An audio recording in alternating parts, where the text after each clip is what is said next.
everybody and welcome to another Top 5 Records video. And it's time again for my monthly Top 5 of the month's find. And this month, the month of April, I have found some pretty nice, beautiful vinyl pressings.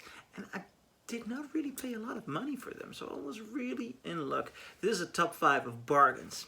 I'm gonna kick off this list of top 5 bargains with an album I bought 2 days ago on King's Day in Amsterdam.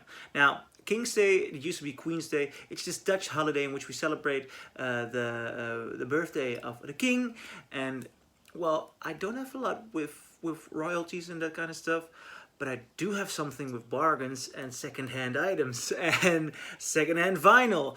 And I walked past the canals and I saw somebody over there at the corner, and I saw people standing in front of the guy, and I saw somebody holding Blue Notes, and I was like, oh my God, this guy has second-hand jazz records. And I bought this thing. It's a 1975 repress of Giant Steps from John Coltrane. And I have a repress, a recent repress, which isn't spectacular. This one is spectacular because it's almost near mint. Apart from this little spot, it is near mint. And I've played it 2 times since then. This pressing is famous, the 1975 US pressing, for being on dead silent vinyl.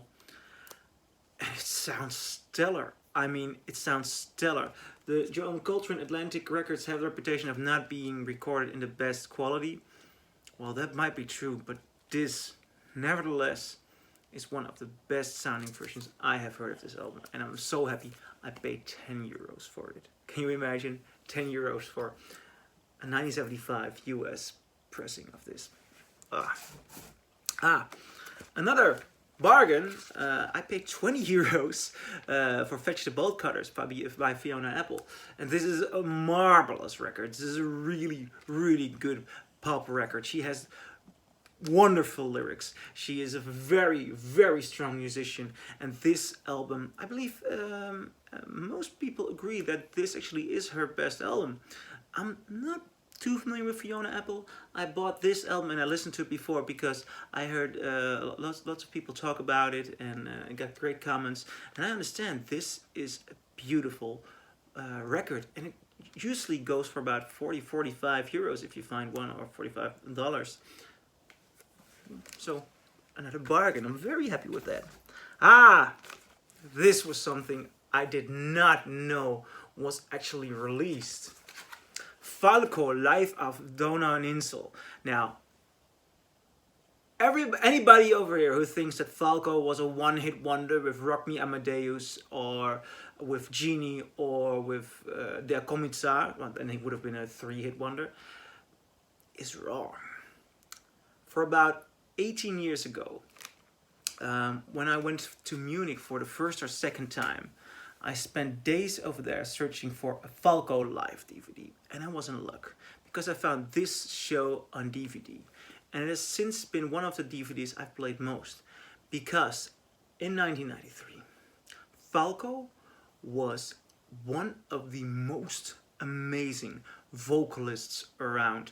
He was a performer with a strength, with beautiful songs, great melodies, interesting storylines in the lyrics, awesome combinations between English and German, and he was someone who could create an atmosphere like none other. If I would have to name my top 10 vocal performers, I'd put Falco on the list, and it's got to do with some of his great studio albums, but a lot of it comes down to this show, and I was not aware that they released this on vinyl.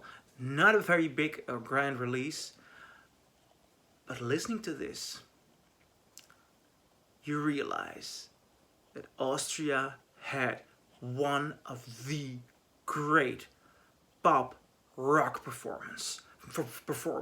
Someone who could deliver a song with power and conviction. This is an ultimate live record. If I had to make a list with best live albums, this would be somewhere on top of the live albums. It is so good. It's such a beautiful, cohesive show. It's awesome, awesome, awesome. Try and find one and realize for yourself that Falco has a lot more to offer than just some very good, but just some hits. Again, I was very much in luck.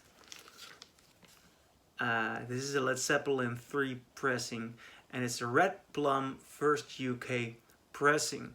Now, I'm especially excited with this one because the first pressing I bought from Led Zeppelin 3 was a German pressing. And late at night, from time to time, friends come over and we put on records and we listen to records and we drink beer.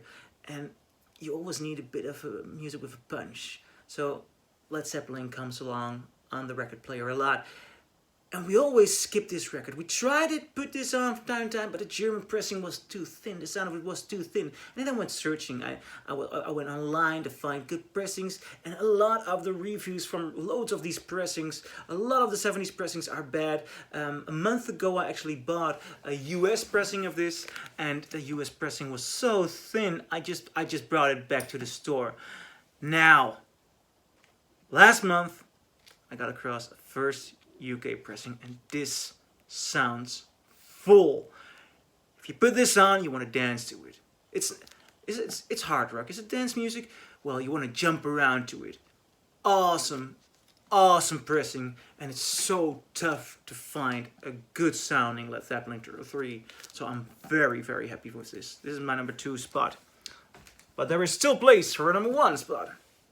And this is an album I went through all the record stores in Munich, and I could only find one copy. It was at the beginning of this month. I was in Munich, and I was on a quest to find first original German Kraftwerk pressings.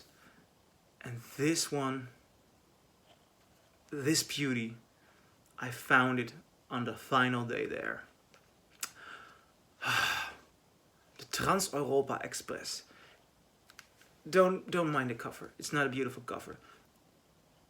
But the album is so incredibly good. I search for Kraftwerk a lot because these original German pressings, you just can't find them easily. But the sound that is in the grooves of these pressings, these original German pressings, oh man, it's so amazing. I'm so happy I found this. Again, a bargain, 25 euros. 25 euros. I mean, can you imagine that? And I love a bargain. Now, those were my 5 final finds for April. See you at another video and see you in a month. And I'm very curious what I will have or have bought at the end of May.